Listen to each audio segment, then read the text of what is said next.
அன்பார்ந்த எனதருமை யூடியூப் நேயர்களுக்கு வணக்கம். மனித வாழ்க்கையில் நாம் சாப்பிடக்கூடாத ஒரு உணவு இருக்கு. சாப்பிடக்கூடாத ஒரு உணவு அது என்னது அப்படிங்கிறதுனா, நம்மளுடைய லக்கணத்துக்கு 8ஆம் பாவம் என்ன சொல்லலாம், ஒரு தூக்கு கயிறு மாதிரி. தூக்கு கயிறு மாதிரி தான். அந்த தூக்கு கயிறு என்று சொல்லக்கூடிய 8ஆம் இடத்தில் ஏதாவது ஒரு கிரகம் இருந்தால், இல்லைன்னா 8ஆம் பாவத்துக்கு உண்டான உணவை சாப்பிடக்கூடாது. 8ஆம் பாவத்துக்கு உண்டான உணவை சாப்பிடக்கூடாது. ஏன் சாப்பிடக்கூடாதுன்னா, அது எப்பயுமே 8ஆம் பாவம் என்பது ஒரு பிரச்சனைக்குரியது தான். பிரச்சனைக்குரியதுன்னா அது என்ன சொன்னா, அது வாழ்க்கையின் நிம்மதி இல்லாத தன்மையை கொடுக்கும். நீங்க நல்லா கவனிச்சு பாருங்க. ஒரு மனிதனுடைய பிறந்த கிழமை ஓடும்போது அவன் ஒரு படபடப்பாவே இருப்பான். ஒரு மனிதனுடைய பிறந்த கிழமை ஓடும்போது, அது இரவுல பிறந்திருந்தாலும் பகல்ல பிறந்திருந்தாலும், ஒரு இரவும் ஒரு பகலும் தான் ஒரு நாள், ஜோதிட சாஸ்திரத்தின்படி. அப்ப நீங்கள் பிறந்த கிழமையில் நீங்கள் நல்லா ஞாபகம் வச்சுடுங்க, ஒரு மனிதனை காலி பண்ணணும் அப்படின்னா உங்க பிறந்த கிழமை என்னைக்கு உங்களுடைய லக்கணத்திற்கு 8ஆம் பாவத்தில் இருக்கிற கிரகத்தோட உணவை சாப்பிட்டீங்கன்னா அன்னைக்கு ஃபுல்லாவே விளங்காது.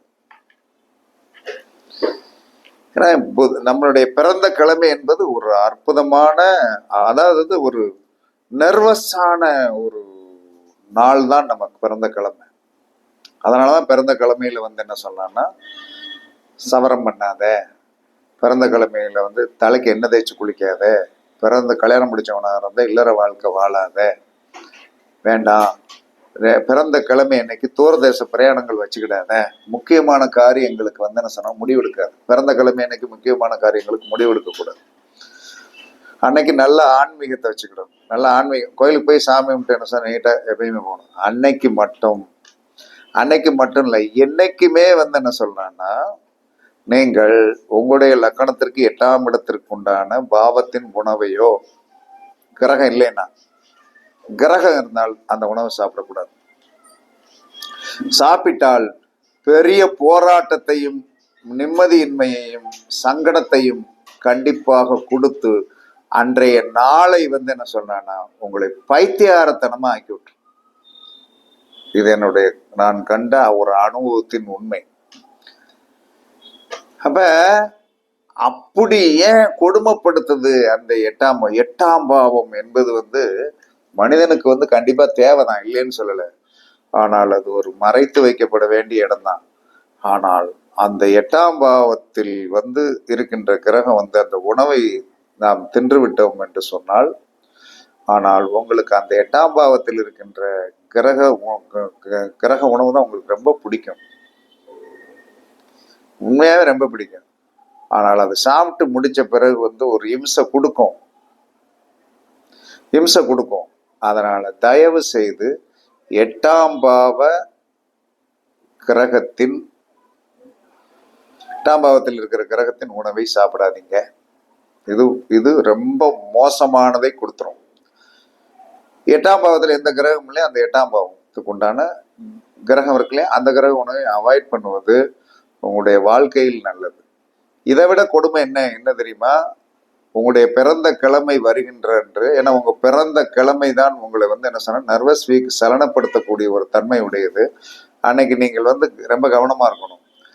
ரொம்ப கவனமா இருந்துட்டு என்ன சொல்றான்னா, தப்பித்தவறி என்ன சொன்னா அந்த 8ஆம் இடத்துல இருக்கிற கிரக உணவை நீங்கள் சாப்பிட்டு விட்டீர்கள் என்று சொன்னால் நீங்க செக் பண்ணி பாருங்க. எல்லாமே என்ன சொன்னா ஒன்றும் உயிர்கள்லாம் பங்கு வராது. உங்களுடைய பிறந்த கிழமையில உங்களுடைய 8ஆம் பாவத்தில் இருக்கின்ற கிரக உணவையோ அல்லது 8ஆம் பாவத்துக்கு உண்டான அந்த கிரகத்தினுடைய உணவையோ நீங்க சாப்பிடுங்க. ரொம்ப ருசியா இருக்கும், சூப்பரா இருக்கும், எந்த பிரச்சனையும் இருக்காது. அழகாக என்ன சொன்னா அதுல இருந்து 1.5 மணி நேரம் கழிச்சு அன்றைய நாள் ஃபுல்லா உங்களை பைத்தியாரத்தனமா ஏதோ ஒரு நிகழ்வு நடக்கும். கண்டிப்பா நடக்கும். இதெல்லாம் ஜோதிடத்தில் வந்து என்ன சொன்னா உண்மையாகவே இருக்கிறது. இப்பயும் மட்டும் இல்ல, காலத்தால் நீங்க எப்ப வேணாலும் பாருங்க. பிறந்த கிழமையும் அன்றைய 8ஆம் பாவத்திற்கு உண்டான உணவை வந்து என்ன சொல்லலாம்னா வந்து சூரியன்னா கோதுமை, சந்திரனா பச்சரிசி, பச்சரிசியால் செய்யப்பட்ட உணவுகள், புதன்னா சிறுபயிரால் செய்யப்பட்டது, செவ்வாய்னா துவரம் பருப்பு, குருன்னா கொண்டக்கடலை, சுக்கிரன்னா வெள்ளை மொச்சை, சனினா எள்ளு, ராகுனா உளுந்த வடை, கேதுனா காணப்பயிர் சார்ந்த விஷயங்களில் இருக்கின்ற அத்தனை விதமான உணவுகளையும் இதுல 8ஆம் இடத்துல மாந்தி இருந்து அந்த மாந்தி எந்த நட்சத்திரத்துல உட்கார்ந்துருக்கானோ அந்த நட்சத்திரத்தை உணவை தின்னுட்டேங்கன்னு வைங்க. மாந்திக்கு உண்டான உணவு திணை, மாந்திக்கு உண்டான உண்மையான உணவு திணை. அன்னைக்கு இந்த சுகர் பிரஷர் உள்ளவங்க என்ன சொன்னான்னு தினக்கஞ்சி சாப்பிட்டேங்கன்னு வைங்க, ஐயோ நிம்மதி இல்லாம வைக்கிறோம். எப்ப வந்து என்ன சொன்ன மாந்தியோடைய தானியமாகிய திணை, மாந்தி 8ஆம் இடத்திலிருந்து நீங்கள் வந்து அந்த திணையை வந்து நீங்கள் தயவு செய்து சாப்பிடக்கூடாது. அப்படி வந்து என்ன சொன்னா ஒரு மோசமான நிகழ்வுகளை வந்து இந்த 8ஆம் பாவத்தில் இருக்கின்ற கிரகம் உங்களுக்கு கொடுத்துரும். அப்ப 8ஆம் பாவ காரகம் அப்படின்னு ஒண்ணு இருக்கு இல்லையா? 8ஆம் பாவ காரகம்னா உங்க லக்கணத்திற்கு 8ஆம் பாவகம் என்பது அது காலபுருஷனுக்கு எத்தனாம் இடம், காலபுருஷனுக்கு எத்தனாம் இடம்னு பாருங்க.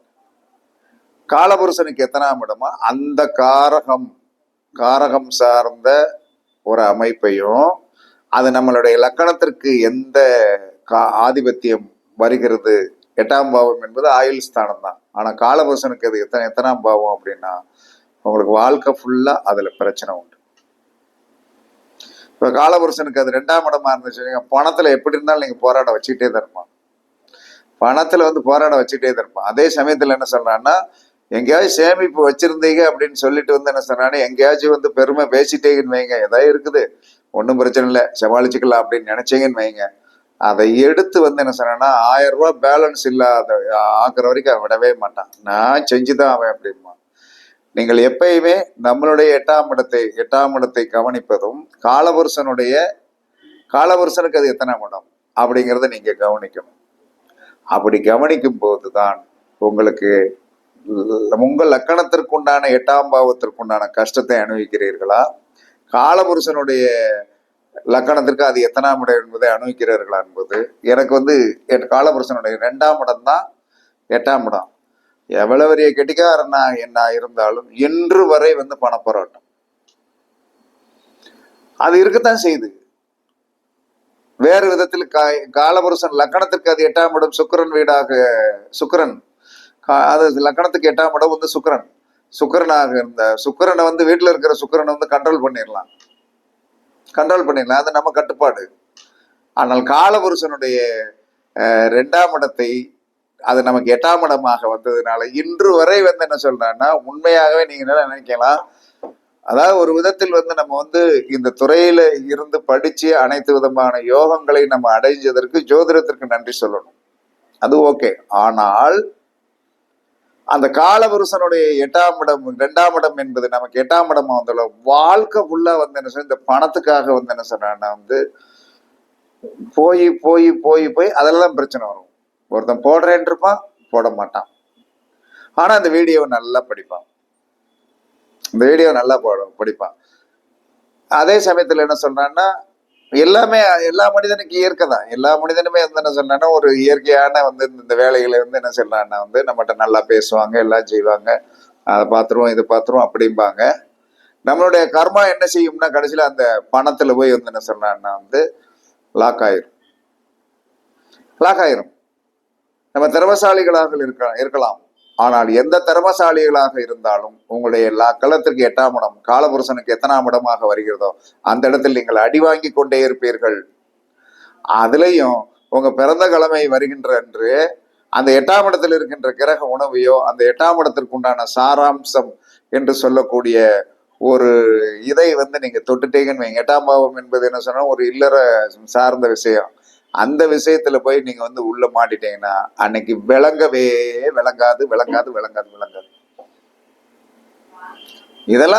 இதெல்லாம் வந்து மனித வாழ்க்கையில் பரிச்சித்து பார்க்கப்பட்ட சில அற்புதமான விஷயங்கள். இத வந்து இப்படி தெளிவாக இயம்புவதற்கு என்ன சொன்னா ஆட்கள் இருக்கிறார்களா இல்லையா என்பது எனக்கு தெரியாது. நான் சொல்றது கொஞ்சம் தெளிவா சொல்றேன், எல்லாரும் புரிஞ்சுக்கிடுங்க. 8ஆம் பாவம் என்பது காலபுருஷனுக்கு எத்தனாம் பாவமோ அந்த இடத்தில் உங்களுக்கு பிரச்சனை. காலபுருஷனுடைய அந்த இடத்துல பிரச்சனை. உங்களுடைய பிறந்த கிழமையும் உங்களுடைய 8ஆம் இடத்திற்கு உண்டான அந்த அந்த காரக உணவுன்னு ஒன்று இருக்கும். இப்போ 8ஆம் இடம் வந்து ஒருத்தனுக்கு புதனாக வந்தால் என்னதான் அன்னைக்கு பாசிப்பருப்பு, அது வந்து புதன் சார்ந்த உணவுகளை எடுக்கக்கூடாது. 8ஆம் இடத்தில் எந்த கிரகம் இருக்கிறதோ அந்த உணவை எடுக்கக்கூடாது. அன்று ஃபுல்லாக வந்து என்ன சொல்ல உங்களை லாக் அடிச்சு என்ன சொல்றான்னா வந்து ஏதோ ஒரு விதத்தில் வந்து ஒரு அது என்ன சொன்னான்னா கரண்டை போய் வந்து என்ன சும்மா இருக்கிற வயர் தொங்குதே அப்படின்னு போய் தொட்ட மாதிரி ஆகி போயிடும். தொட்ட மாதிரி ஆகி போயிடும். இன்னைக்கு நான் இது எதுக்கு இந்த வீடியோ போடுறேன், இன்னைக்கு புதன்கிழமை, என்னுடைய பிறந்த கிழமை. எனக்கு 8 ராகு. நல்லா இன்னைக்கு ஒரு உளுந்த வடை சாப்பிட்டேன், சாம்பார் வடை சாப்பிட்டேன். காலையிலிருந்து அதற்குண்டான வேலையை வந்து காட்டிக்கொண்டே இருக்கிறது. இந்த வீடியோ போட்டுக்கொண்டு இருக்கும் போது கூட ஊடால இந்த போன்ல போனே வராது. 12:30 நிமிஷத்துல வந்து ஒரு கட்டாயி போச்சு. ஆனா அதை முடிச்ச பிறகு கொஞ்சம் அந்த முடிவுரை சொல்வேன். அந்த முடிவுரை சொல்வதற்குள்ள அந்த கட்டாயி விட்டது. அப்ப காலையில இருந்து என்னென்ன இம்சப்படுத்தி இருக்கோம் அப்படிங்கிறத நீங்க நான் உணர்ந்து பேசுறேன். உங்களுக்கு உணர்வதற்கு காலம் வரும். ஏன்னா தெரியாததை ஒன்று வந்து உங்களுக்கு தெரியாம இருந்தது ஒன்றை நீங்கள் வந்து அதை தெரிந்து சிந்திக்கும் போதுதான் ஓ இதுல இவ்வளவு விஷயம் இருக்குதா. சில நேரங்கள் என்ன சொன்னாலும் ஒண்ணும் செய்யாது.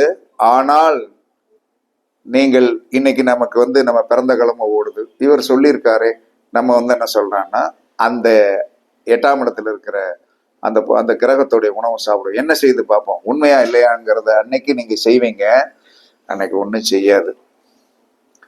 ஆனால் என்ன செய்யும்னா என்னைக்காவது என்ன சொல்றான்னா வந்து பிறந்த கிழமை ஞாபகம் இருக்காது. சில நேரங்கள்ல அந்த உணவை போய் தொட்ட பிறகுதான் அந்த உணவை இப்போ தொட்ட பிறகுதான் நான் இப்போ வந்து இந்த இது பழைய இதுல ஒரு இதுல எழுதி வச்சிருக்கிறேன்.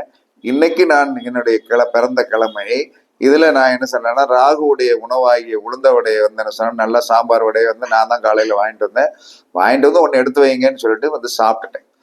சாப்பிட்டதுல இருந்து என்ன சொன்னா வரும்போது என்ன செஞ்சுச்சு, தோட்டத்துக்கு போயிட்டு வரும்போது வண்டி ஆஃப் ஆயிட்டு ஒரு 1/2 கிலோமீட்டர் வண்டியை உருட்டிட்டே வந்தேன் மெக்கானிக் ஷாப் வரைக்கும். அதை சரி பண்ணியாச்சு.